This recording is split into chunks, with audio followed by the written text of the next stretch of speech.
Assalamualaikum warahmatullahi wabarakatuh. Perkenalkan, nama saya Mayada Safalia dengan NIM 227420111640 dari Fakultas Hukum semester 5A. Dalam video kali ini, saya akan menjelaskan dari materi yang sudah saya angkat mengenai konstitusi. Konstitusi merupakan salah satu syarat penting untuk mendirikan dan membangun suatu negara yang merdeka. Oleh karenanya, begitu pentingnya konstitusi itu dalam suatu negara. Konstitusi merupakan suatu kerangka kehidupan politik yang sesungguhnya telah dibangun pertama kali dalam peradaban dunia dimulai.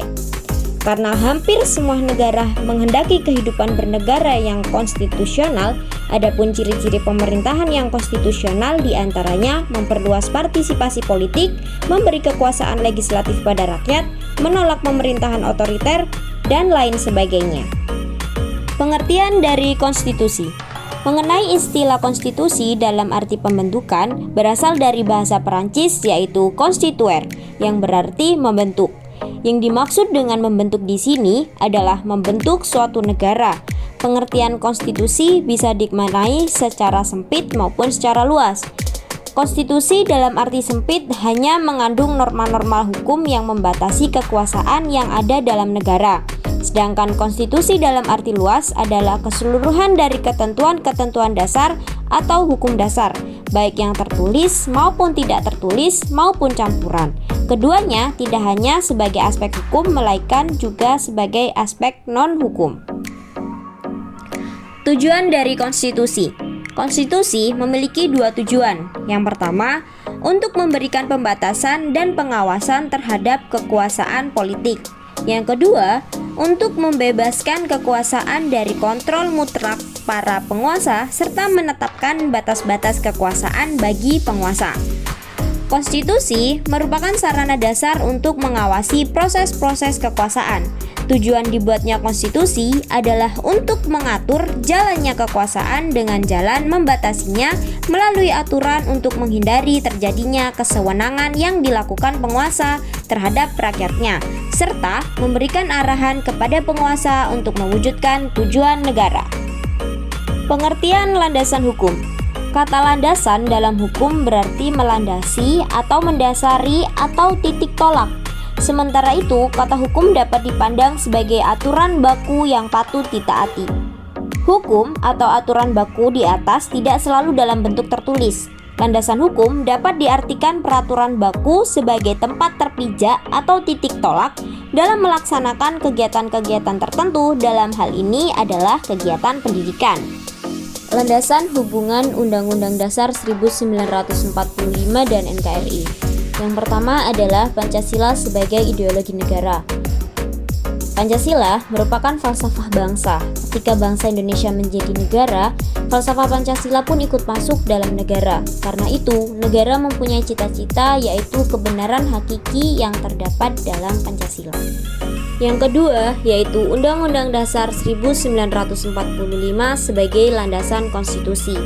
Pada tanggal 17 Agustus 1945 merupakan hari kemerdekaan bangsa Indonesia dari penjajahan Belanda dan Jepang. Namun, kemerdekaan itu disebut sebagai kemerdekaan bangsa Indonesia, bukan kemerdekaan NKRI. Karena hal-hal yang tersurat dalam teks proklamasi yang berbunyi, "Kami, bangsa Indonesia, dengan ini menyatakan kemerdekaannya," yang berkaitan dengan pemindahan kekuasaan akan diselenggarakan dalam waktu yang seksama dan dalam tempo yang sesingkat-singkatnya. Teks tersebut secara tegas mengatakan bahwa yang merdeka adalah bangsa Indonesia, bukan negara. Karena syarat negara adalah adanya wilayah, penduduk, dan pemerintahan. Mengingat kondisi seperti itu, di mana adanya negara harus mendapat pengakuan serta mengingat bunyi teks proklamasi mengenai pemindahan kekuasaan harus dilakukan dengan segera. Yang ketiga yaitu implementasi konsepsi Undang-Undang Dasar 1945 sebagai landasan konstitusi. Yang pertama yaitu Pancasila, cita-cita dan ideologi negara. Lalu ada penataan, supra dan infrastruktur politik negara. Ada ekonomi sebagai peningkatan taraf hidup melalui penguasaan bumi dan air oleh negara. Lalu ada kualitas bangsa yang mencerdaskan bangsa agar sejajar dengan bangsa-bangsa lain. Yang terakhir, agar bangsa dan negara ini tetap berdiri dengan kokoh, diperlukan kekuatan pertahanan dan keamanan melalui pola politik dan strategi pertahanan yang aman. Yang keempat, ada konsepsi pertama tentang Pancasila sebagai cita-cita dan ideologi negara. Hal ini dapat kita lihat dalam penjelasan tentang makna pembukaan Undang-Undang Dasar 1945. Dalam alinea pertama, menunjukkan bahwa kemerdekaan adalah hak semua bangsa dan penjajahan bertentangan dengan hak asasi manusia. Dalam alinea kedua, menunjukkan bahwa adanya masa depan yang harus diraih. Dalam alinea ketiga, menunjukkan bahwa kehidupan berbangsa dan bernegara harus mendapatkan ridho Allah yang Maha Kuasa. Ini merupakan motivasi spiritual yang harus diraih jika negara dan bangsa ini ingin tetap berdiri dengan kokoh. Lalu ada alinea keempat. Dalam alinea ini mempertegas cita-cita yang harus dicapai oleh bangsa Indonesia melalui wadah Negara Kesatuan Republik Indonesia. Dan yang terakhir yaitu konsepsi Undang-Undang Dasar 1945 dalam infrastruktur politik. Infrastruktur politik adalah wadah masyarakat yang menggambarkan bahwa masyarakat ikut menentukan keputusan politik dalam mewujudkan cita-cita nasional berdasarkan falsafah bangsa.